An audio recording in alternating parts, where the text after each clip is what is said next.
Alright, so I told my friend Jen that I would teach her how to crochet. But unfortunately, as many of my good friends do, she lives in another state, which is like miles away. She lives in North Carolina. And now I know you see me with all these tattoos and you're like, this chick doesn't know how to crochet. Why would she know how to do that? Well, my grandma taught me how to crochet when I was 9. And I've always liked to do it. I just recently taught myself how to make hats. So I've been working on this one for myself. I'm not going to go into how to do that today. I'm just going to go and do like the simple stuff. So what you need is your yarn. And you need a crochet hook. Pretty standard. You can get this stuff at like Michael's, AC Moore, Walmart, Target, wherever you go shopping. So now, to start, let me find the start of the yarn. Here we go. So now when I start my crocheting, to make the first knot, I take like a good amount of thread like this, like loop it, and then I tie it around my finger to make the hole and pull it through so that it's like that. And then I hold the end too, because you want the loop hole, this hole, to be a little bit smaller. You don't want it to be too big. So, and you can even tighten it after the fact just by pulling this down on this. So alright, so there's your hole.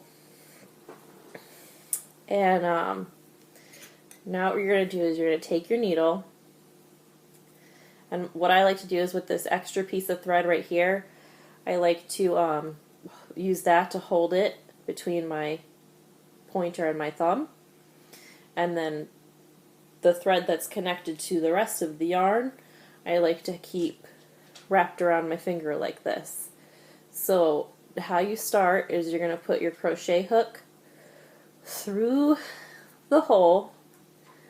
I'll put it underneath the thread that's wrapped around your finger. Have it like hooked. See how it's hooked? And then pull it through. So and then you've got your first link to your chain. And then this will be your first chain. I'm just going to do a short one just so you can kind of basically see how it goes. So again, you're going to, yep, I made my first hole too big. You're going to put it under and pull it through. Wait. This looks really funny. Okay. Pull it through. Put it under. Pull it through the next loop. Under. Next. Under again. Pull it through. Pull it through. See how I'm doing it? Like under. And then grab it and pull it through like that. So then you've got like, it almost looks like a little braid, like that's what you have. You have like a little braid. So then what you do after you stitch as many of these across as you want, like you can start with, I don't know, I probably have 1, 2, 3, 4, 5, 6, 7. I have like 7 or 8. So I'm going to do up to 10. So 8, 9, 10. Alright, and then so for the first row, when you want to go back and start doing the second row, you don't have to do anything special. You just, like, again, how I started off with holding this bottom piece right here, you want to hold this. What you're going to do is you're going to put your needle through the first hole that you made that comes directly after the hole that you're in now. So it looks like that. And then you're going to pull your thread through the first hole so that you have two holes that look like this. And then go back under where your thread is again, or your yarn I should say, and you're going to, why is this not working?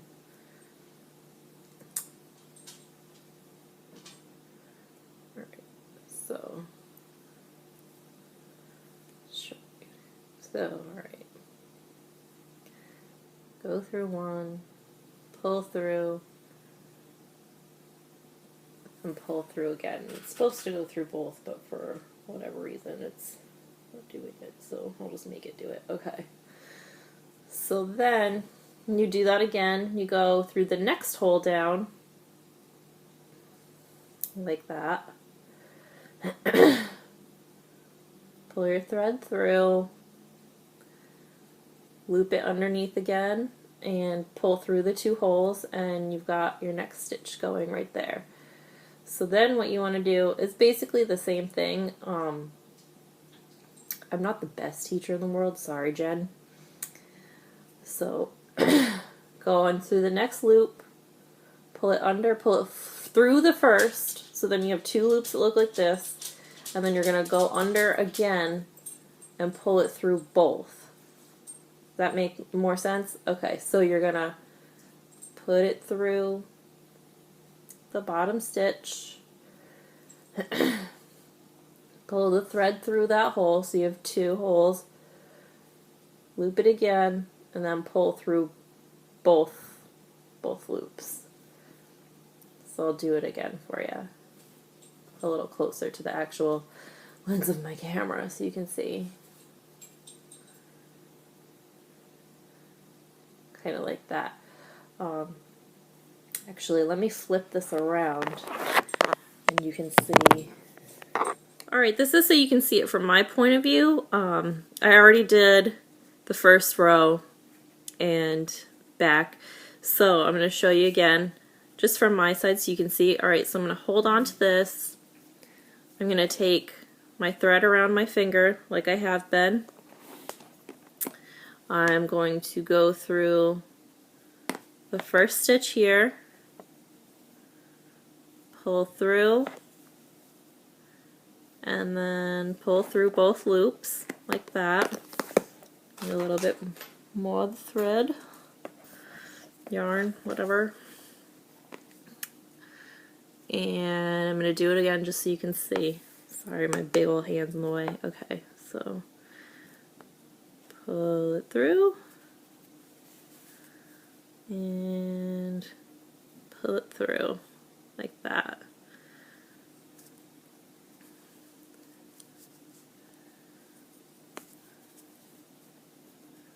So two loops,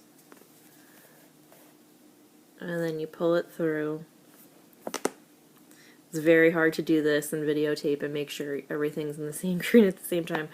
Okay, so two loops, pull the thread through both loops. So you're essentially making like 3 loops. So you put it through the hole, pull to make your first loop, and well, essentially your second loop.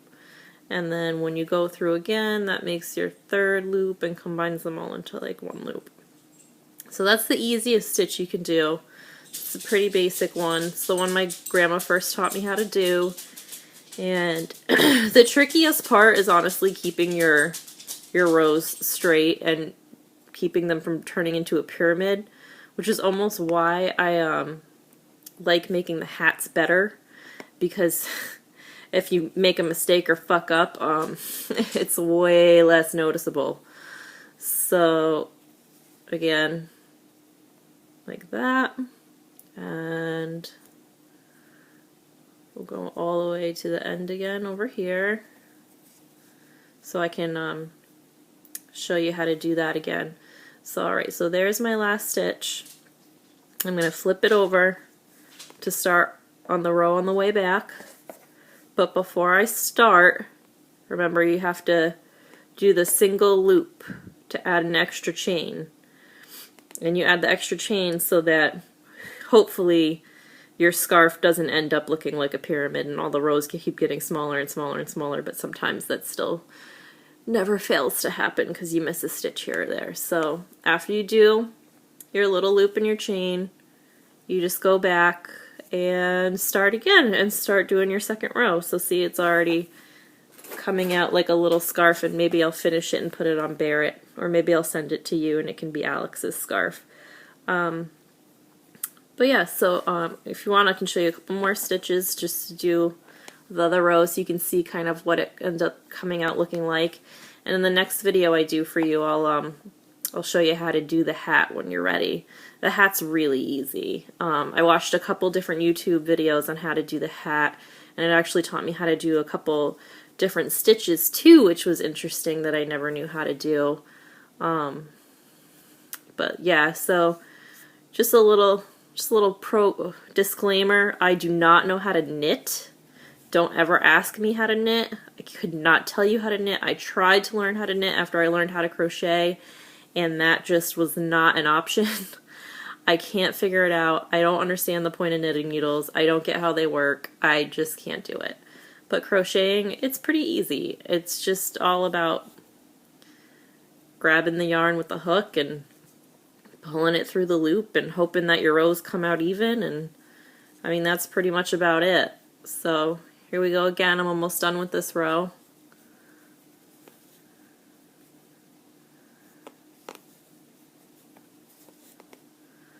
Last one, and then flip it around, do your chain, and look, it's starting to become something.